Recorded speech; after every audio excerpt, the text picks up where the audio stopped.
அனைவருக்கும் வணக்கங்க. நான் இப்போ டிஎஸ் ஆஸ்ட்ராலஜின்னு பேசுகிறேங்க.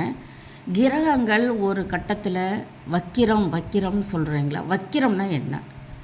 வக்கிரம்னா என்னங்க? வக்கிரமானால் அதுக்கு என்ன பரிகாரம்? அதை நான் சொல்கிறேங்க. இப்போ அதுக்கு முதல்லைங்க, சரராசிக்கு பிரம்மா கடவுளாக வருவாருங்க. சிரம் ராசிக்கு விஷ்ணு பகவான் கடவுளாக வருவார். உபயராசிக்கு சிவபெருமான் கடவுளாக வருவார். இதை தெரிஞ்சுக்கோங்க. சரி, இப்போ வக்கிரம் என்றால் வந்துங்க, ஒரு கிரகம் பின்னோக்கிய நிலையை அடைவதற்கு வக்கிரம்னு பேருங்க. பின்னோக்கி வருங்க, முன்னோக்கி போகிறதுட்டு பின்னோக்கி வரதான் வக்கிரம்னு. சம்ஸ்தானம் என்று பெயர் கூட இதுக்கு உண்டுங்க. அதிசாரம் விரைவில் பயணமாக இருக்குங்க. இது வக்கிரம் பெறும் கிரகங்கள் தன்னுடைய கோச்சாரத்தில் முழு பலனை தருங்க. வக்கிரம் பெறும் கிரகங்கள் கோச்சார சமயத்தில் அதிகமாக முழு பலனை தந்துட்டு போயிருங்க. இதுதான் இதனுடைய ஸ்பெஷாலிட்டி. சரி, இப்போ இதுக்கு இந்த வக்கிர பெறும் கிரகங்களுக்கு நம்ம முழு பயனை அடைய பரிகாரத்தெல்லாம் இருக்குது. விழுப்புரத்தில் இருந்துங்க பாண்டிச்சேரி போகிற வழியிலைங்க திருவக்கரை வக்கிரகாளி அம்மன் வழிபாடுங்க ரொம்ப உகர்ந்ததுங்க. அது பௌர்ணமி, அஷ்டமி, பஞ்சமி இந்த திதிகளில் 27 திரி, 27 நெய் விளக்கு அல்லது நல்லெண்ணெய் விளக்கு போடலாங்க. 27 விளக்கு வச்சுங்க. எள்ளெண்ணெயில் போடலாம், நெய்யில் போடலாங்க. 27 தீபம், நட்சத்திர தீபம் போடணுங்க. 27 நட்சத்திரம் உங்களுக்கு தெரியும். 27 நட்சத்திரத்திற்கு ஒரு தீபமாக 27 நட்சத்திர பேரை சொல்லிங்க 27 தீபம் போட்டால் இந்த வக்கிரத்துக்கு வக்கிர கிரகங்களுக்கு பரிகாரமாக விளங்குங்க. அப்போ கூடவே தேங்காய் பழம், வெற்றிலைப்பாக்கு, பேரிச்சம்பழம், கல்கண்டெல்லாம் வாங்கிட்டு போய் அர்ச்சனை செஞ்ச அவர் பேருக்கு அதை சிறப்பாக வழிபட அந்த வக்கிர கிரகத்துக்கு பரிகாரம் நம்ம செஞ்ச பலனை, முழு பலனை நம்ம அடையலாங்க. அந்த வக்கிரமான கிரகத்தினுடைய பலன்களை நாம் விரைவில் பெற்றுக்கொள்ளலாம். சரி, பரிகாரம் 2. இந்த கோவிலுக்கு நம்ம போக முடியல, எங்கே விழுப்புரம் டு பாண்டிச்சேரி போக முடியல அப்படின்னா நம்ம என்ன செய்வது? விழுப்புரம் டு பாண்டிச்சேரி போக முடியாதவர்கள் என்ன செய்யலாம் அப்படிங்கிறத இப்போ நான் பாருங்கள், வக்கிரம் பற்றது கிரகம் கொஞ்சம் மாடல் கட்டம் போட்டிருக்கேன். சரராசிக்கு, சிரராசிக்கு, உபயராசி கடவுள் குறிச்சிருக்கேன். அதை கவனித்து அதை நான் வழங்கிக்குங்க.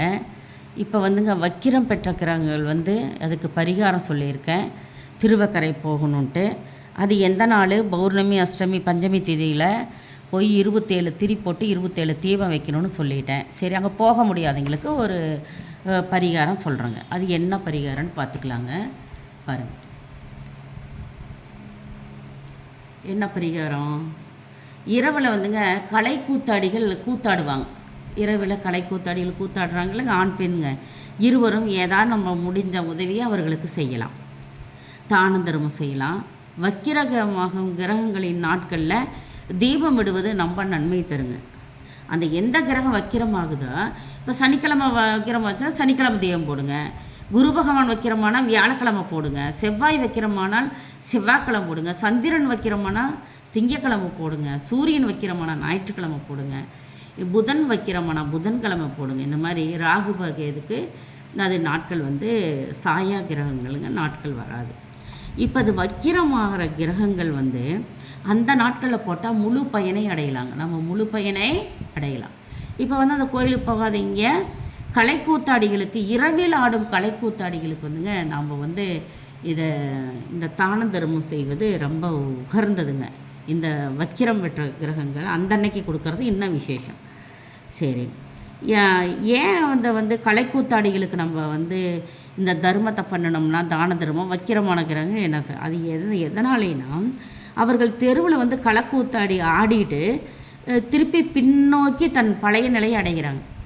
கலைக்கூத்தாடிகள் வேஷம் போட்டுட்டுங்க அந்த கூத்தாடித்தனம் முடிஞ்சதையுமே அவங்க என்ன செய்வாங்க? தன்னுடைய மாற்றங்களை உடம்புல சேஞ்ச் பண்ணுவாங்க. அந்த வேஷத்தை கழிச்சிட்டு தன்னுடைய பழைய நிலைக்கு அடைவாங்க. அதனால் கோவிலுக்கு போக முடியாதீங்க. கலைக்கூத்தாடிகளுக்கு தான தர்மம் செய்யலாங்க. இது ஒரு பரிகாரம்.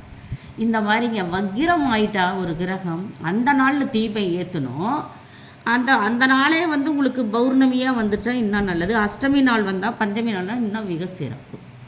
அந்த மாதிரி எந்த கிரகங்கள் வக்கிரமாகுதோ அந்த கிரகங்களுக்கு உண்டான நாட்களில் தீபமிடுவது உன்னத பலனை தரும். இதாங்க பரிகாரம். வக்கிரமாயிட்டே என்ன பண்ணுறது அப்படின்னு கேள்வி கேட்குறவங்களுக்கு 2 பரிகாரம்.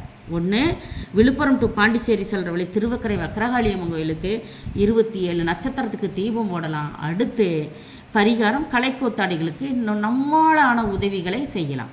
இதாங்க பரிகாரம். நன்றி, வணக்கம், சுபம்.